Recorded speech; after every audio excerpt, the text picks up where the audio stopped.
Баршаңызға қайырлы күн достар. Бүгін сіздерге өте дәмді әрі жұмсақ болып шығатын таңғы асқа жеуге өте ыңғайлы әрі қонағыңыз келіп қалғанда тез пісіре қоятын сырникидің түрімен таныстырамын. Оны тіпті бірнеше айға мұздатқышқа салып қатырып қоюыңызға да болады.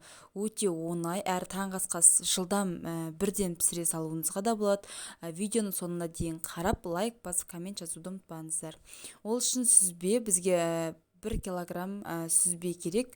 Үйдің сүзбесі болса, осылай суының барлығын сығып аласыздар. Ал егер мәрілмен сығып аласыз, ал егер дүкендікі болса, оны құрғақ күйінде пайдалана беруге болады. Мен осылай үйдің сүзбесін барлығын суын мәрілмен сығып алдым. Міне осындай су шықты. Енді мәрілдегі сүзбемізді алып, оны ыдысымызға барлығын төңкереміз.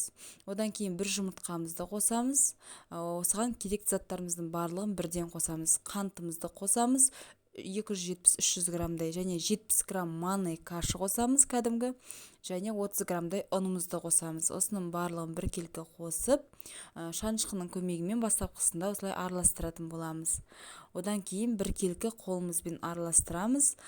Барлығы жұмыртқамыз барлығына бір жұмыртқаның өзі жетеді. Барлығына осылай біріктіріп араластыруға және ешқандай түйіршік ішіне қалмау керек. Ұн мен манной кашы бір-біріне осы сүзбенің суын бойына сіңіріп, осылай жарты сағатқа холодильникке қойып қоямыз. Мінекей достар, осы жарты сағатта манной кашы бүкіл суды бойына сіңіріп өсіп тұрады. Осындай барлығы езіліп пісіп тұрады. Сіздер еш қорықпаңыздар, манной кашыларыңыз піспей қалмайды ма деп. Барлығы піседі. Осылай қолымызға дөңгелек формамен алып, және арнайы құрал болмаса, осындай стаканның көмегімен ұнға аунатып, екі жағын дөңгелек форма жасап шығарамыз. Осы видеода көрсетілгендей етіп. Мінекей үстін басасыздар, өйткені ортасы қатты томпайып кетпеу керек.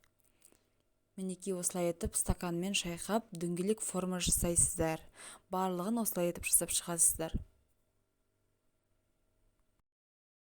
Мінекей барлығы бірдей пішінде, осындай қатты қалында емес, қатты жұқада емес, осындай формада жасап шығарасыздар. Және бұл сырникиларды 2 ай көлемінде мұздатқышта сақтауға болады. 2 ай көлемінен асып кетпеу керек, өйткені бұл сүт өнімдері болғандықтан бұзылып кетуі мүмкін. Мінекей достар, подносымызбен мұздатқышқа қатырып аламыз, одан кейін салафандарымызға бөліп саламыз. Енді мен таңғы асқа осындай 8 штугын пісіремін. Жолдасым жұмыстан келе жатқан кезде маған өте ыңғайлы.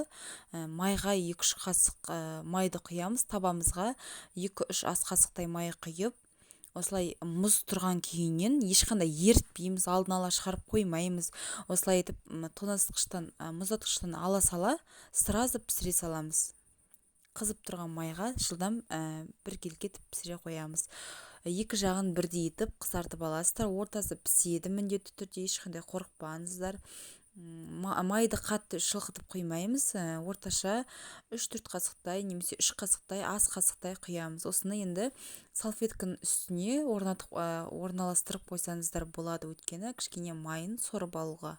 Содан кейін тәрелкемізге орналастырып жинастырамыз. Мінекей. Бізде кішкене майлары осылай сорылуы керек, жеуге ыңғайлы болу үшін. Міне бізде уже дайын. Таңғы асқа өте керемет, әрі дәмді, әрі тойымды, балаларыңызға да, өздеріңізге де, қонақтарыңызға да өте дәмді болып шығады. Сондықтан жасап көріңіздер. Каналға тіркеліп лайк басуды ұмытпаңыздар. Әлі де көптеген рецепттер болады достар. Қазақ каналының қазақша контенттің дамуына үлес қоса кетейік.